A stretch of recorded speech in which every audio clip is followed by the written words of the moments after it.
کتونکو شیخ الحدیث حضرت مولانا محمد ادریس صاحب نن 5 بجې خورو ته سپارل کېږي.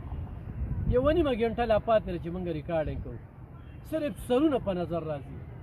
هغه اغیارو ته، هغه یهودي لابي ته، هغه د یهودیانو جنټونو ته وایو چې دا وګورئ، دا علم چې کوم دی دا انیس صاحب ته، مولانا انیس صاحب ته ځان نه ښیي، دا ډاکټر سلمان الخیر ته ځان نه ښیي، دا د شیخ صاحب مینوال دی، دا ټول د جمعیت علماء اسلام کارکنان نه دي.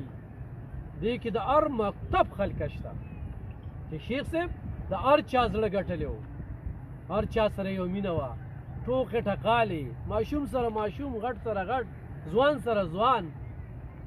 او چې ټیم به یې اخیسته که نه، نو زما شانتې کس چې زمونږ سره شپه ورځ ناسته وه، وی ایوب خانه میاشت کې دله ټیم نشم درکولی.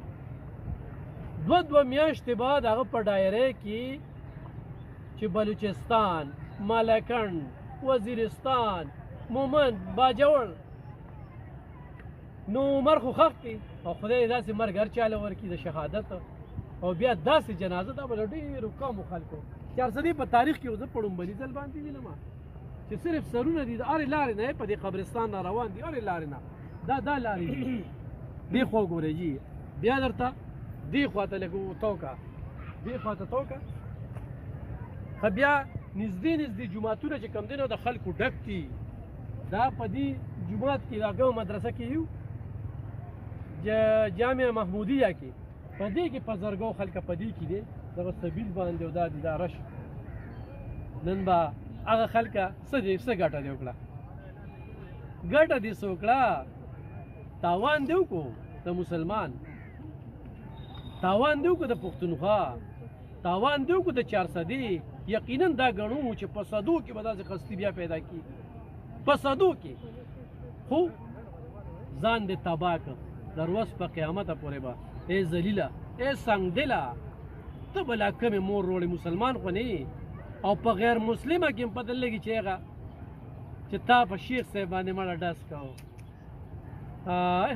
خی الله خو دې داسې غرق تباه کړ سره دا خاندانه. ورانو کتونکو د شیخ صاحب یو بیان یهودي لابي داسې راویسته که نه، د یهودیانو جنټان یو بیان چې بیان یې دونه توانه وکړي، موږ دا بیانونه موږ هم کوو، نور علما یې هم کوي، سیاسیان یې هم کوي، هر سړی لګیا وي. خو چې شیخ صاحب معمولي شانتې ټول ټال به یو نیم منټ خبره وی، او یو نیم منټ خبرې یهودیان او دغه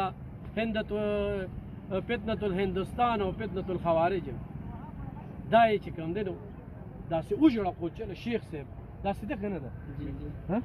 نن شیخ صاحب یادونه صرف سرونه دي، بلکل ټوله چارسده، ټول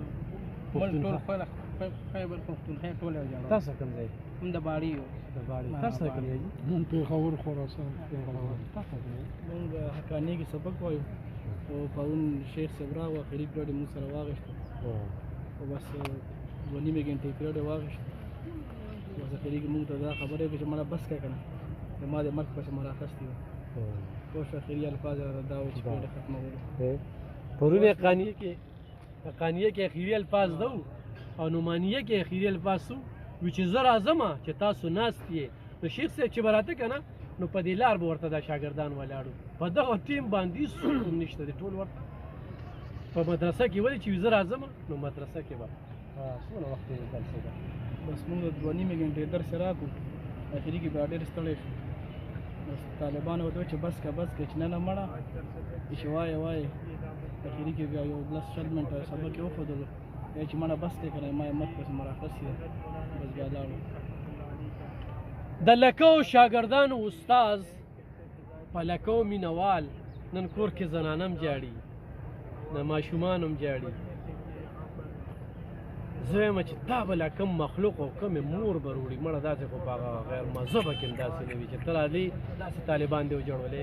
پرون یې 2.5 غنټې دي ته درس ورکړی، دلته کې چې کوم دی هر کال 1300 2000 1500 تېر کال 1200. خو ګرانو کتونکو صرف اغیارو ته دا ښایو چې وګورئ وي داسې مړ شه چې خلک جاړي او ته خاندې. شیخ صاحب نن خاندل، شیخ صاحب نن خاندل، جاړو نو موږ جاړو. جنازه هم درته درخواږي.